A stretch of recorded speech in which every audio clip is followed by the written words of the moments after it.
What's going on, guys, and welcome back to Top 5 Scary Videos. If you haven't already seen it, we did a part 1 to this video, and I'm sure you can find it quite easily. It's just over there somewhere. Unless you're in theater mode, then it's down there. See, I'm hip, I'm good with the tech. So without further ado, let's get into our list. I'm Taylor McWatters, and here are top 5 horror movie monsters you won't see coming, part 2. Number 5, Jason Voorhees. We've seen this landmark villain numerous times over the years. Hell, we've even seen him in space in Jason X. No matter where the guy goes, trouble follows. He's the main antagonist in the popular Friday the 13th franchise. Born in the small town of Crystal Lake, Jason Voorhees went with his mom to Crystal Lake after she had gotten hired as a cook. So the campers decided it's a cool idea to bully Jason and toss him into the lake, despite him not being the strongest of swimmers at all. The counselors could have saved him, they were too busy getting it on in the woods instead. Yeah, the woods, you know, where mosquitoes live. I don't know, have you guys ever heard of mosquitoes? They're great, you're gonna love them. So Jason ended up drowning, yikes. But decades later, Jason's mom, Pamela, returns to the now reopened Crystal Lake camp and gets her long-awaited revenge on the negligent counselors. The final counselor, Alice, ends up taking hold of the machete and decapitates Pamela. Ba-bam! Then Friday the 13th part 2, Jason comes back from the dead, spoilers, and all hell breaks loose. He finds Alice and ends her with an ice pick. Cool choice of weapon, weirdo. This guy's terrifying, like he doesn't talk, he just walks towards you slowly, kind of like the entity from It Follows, which we talked about in part 1. Just go watch it, come on. I also love this guy because he doesn't die. The amount of movies they've made, just give it up. You can't beat him. He looks like a human, but he's a straight up monster. Since Friday the 13th part 6, the filmmakers decided, you know what, let's make it official, let's give him superhuman powers. Kind of like Deadpool, but with much less quips. This dude's nuts, like he'll use random objects in his vicinity to kill you. Or if he has no weapons at all, he'll just punch the shit out of you. And Jason Takes Manhattan, he straight up punches a guy's head off.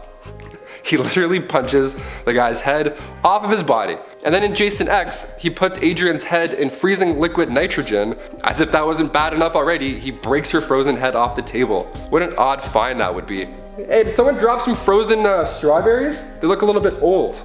It's disgusting. The only other monster that could hold up against him would be none other than, you guessed it, number 4, Freddy Krueger. So before going head to head in Freddy vs. Jason, Freddy Krueger was the other main horror icon for most of us growing up. Being able to hurt you in your dreams, I mean, the creators really went a smart route and planted the seed in all of our brains so that we were constantly thinking about him even after the movie ends, especially at night when you're sleeping.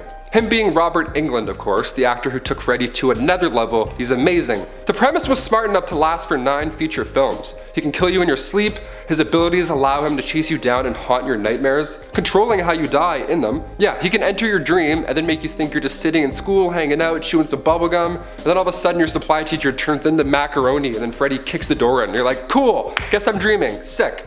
So before he wreaked havoc in your nightmares, he had a pretty rough upbringing. Bullied constantly growing up because his mom worked in an asylum full of crazy people. So eventually, once he became an adult, he took revenge on the kids that did him dirty. Those kids had also grown up having children of their own for him to go after and kill. Freddy was then deemed the Springwood Slasher, cool nickname, SS, all aboard the SS Nightmare, I don't know. Using fish knives attached to a glove, he gets it done. So after killing 20 kids, you would think that's the end of it. Wrong. The arrest warrant was signed in the wrong place, that plus a judge who was hammered. He didn't even end up serving time. So the pissed off parents were like, you know what, let's go get this guy. They oiled this place up, so they gassed this place up and burned it down. And while dying, Freddy was visited by dream demons with the offer of a lifetime to continue the killings, but just in your dreams, with real life consequences. Awesome, sounds like the deal of a lifetime.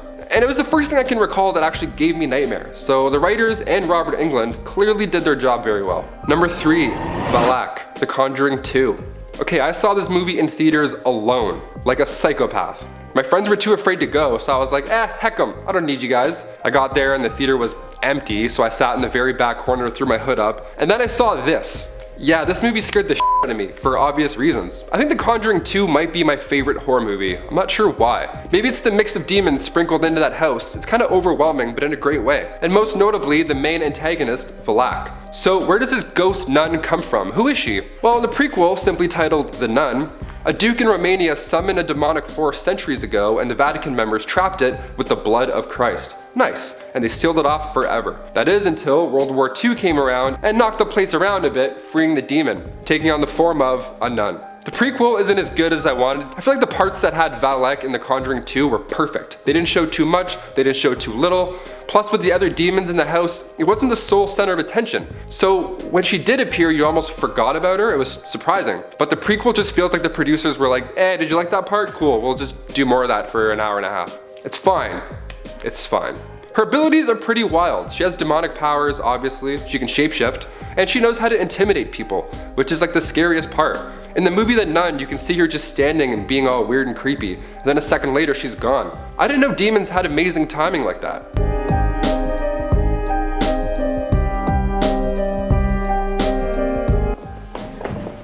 Oh my god. I'd be pretty thrown off too. That's a scary ass nun.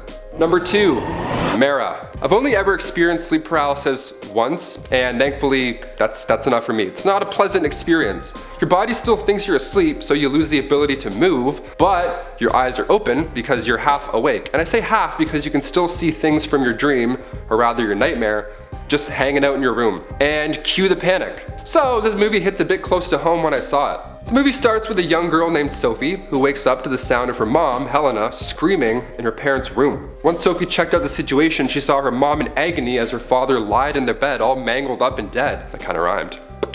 It's quite the scene, so of course they pin the crime on her mom, and a criminal psychologist, Kate, played by Olga Kurylenko, comes in to evaluate and decide if the mother should go to a mental institute or not. She says that she didn't kill her husband and that he was in fact killed by a sleep demon. So Kate tells the young daughter that if she just goes on record, makes a statement, her mom won't be put away. Because the kids saw most of the things, right? She's a witness. So she makes a statement and then she ends up going away anyways. Not cool, Olga. Kate of course felt tremendous guilt from this. Remember that, guilt. Got it? Good. The next night, Kate sees the sleep paralysis demon named Mara herself. This particular demon is also known as the Old Hag up here in Canada. You know, I feel like if we stopped calling her the Old Hag, she might just chill out. Just an idea, guys. So what's Mara's game plan? How does she get it done? Well, it's broken down into stages, kind of like our world now. Stage 1, you're paralyzed and you see her. Terrifying. Stage 2, she marks you by making your eye red. I guess she farts on your pillow or something. I don't know. Not sure how that one works. Stage 3, she grabs your neck in your sleep. And finally, stage 4, you see her in your waking world. Then after that, you better not fall asleep or you're done, mister. If you want to see her in action, make sure you catch the movie Mara this spooky season. And lastly, number 1, death itself. Final Destination. That's right, I went all bold and meta for this one and I chose death as a monster. What's up? I'm hip. I'm trying to mix it up here, okay? Leave me alone. One of the biggest game changers was the first Final Destination, released in 2000. The film follows a group of students who are on their way to Paris when Alex Browning, played by Devon Sawa, Stan himself, has a premonition of the plane going down, killing all the passengers, including his fellow classmates. So when he wakes up from the violent premonition, he's faced with the challenge of convincing everybody to get off the plane. Only a handful heed Alex's warning. Then the inevitable happens. The plane goes down in the exact same way that Alex has seen. So Death has some spots that he needs to fill. Alex came in and took some souls from him. Now he's coming back to get him again, one by one. Again, this is one of those premises that can go on forever, like Saw or Friday the 13th. It's one of those concepts that doesn't really expire, as long as you do them well. You never see death in these films, but you can see glimpses of it around the room. Whether it's a cool breeze that pushes a door closed, locking girls in tanning beds, or simply just a series of random coincidences that lead to a tragic accident, killing one of the students horribly. These movies use anticipation as its main tool for the fear factor. Slowly but surely, Alex realizes that all of these tragic deaths are happening in the same order that they were killed in the first premonition. So we see our lead able to get a jump on the pattern and rush to save the next classmate in Death's line. For a movie series that is basically just writers thinking of horrible ways for people to die, Final Destination movies are quite enjoyable. As weird as that sounds. At least the first 3. Those are the classics, you know? And the best part is that the audience can see these little things accumulate one by one to get to that weird, random, tragic death. But the classmate being stalked by death usually has no idea. And so the film kind of teases you a bit. It'll show a guy with his hand stuck in a garbage disposal while his apartment's burning down, and then finally, once he's free, he like slips on spaghetti or something that he did earlier, and then bam, he gets killed by a ladder. The ladder goes in his face. It's really disgusting. Check it out. Unexpected gory fun for the whole family, guaranteed. Well, there you have it, guys. Those are our top 5 movie monsters that you won't see coming, part 2. So make sure you comment down below which ones we missed, and then we can throw them in part 3. It's that easy. Until then, make sure you subscribe, hit that little notification bell so you don't miss any future videos. I'm Taylor McWatters. Okay, see ya. And then it's cut off. What the split and just disappear out of frame.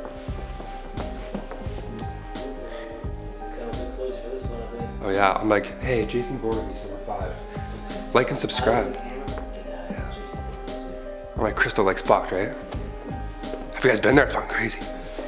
And since, sorry, it's hair on my eye. Bullied constantly growing up, being the son of a mother who worked in an insane asylum. I'm just gonna say an asylum full of insane people. Growing up being the son of a mother who worked in an insane asylum. An insane asylum. This I'm gonna work my way around this. I'm bailing.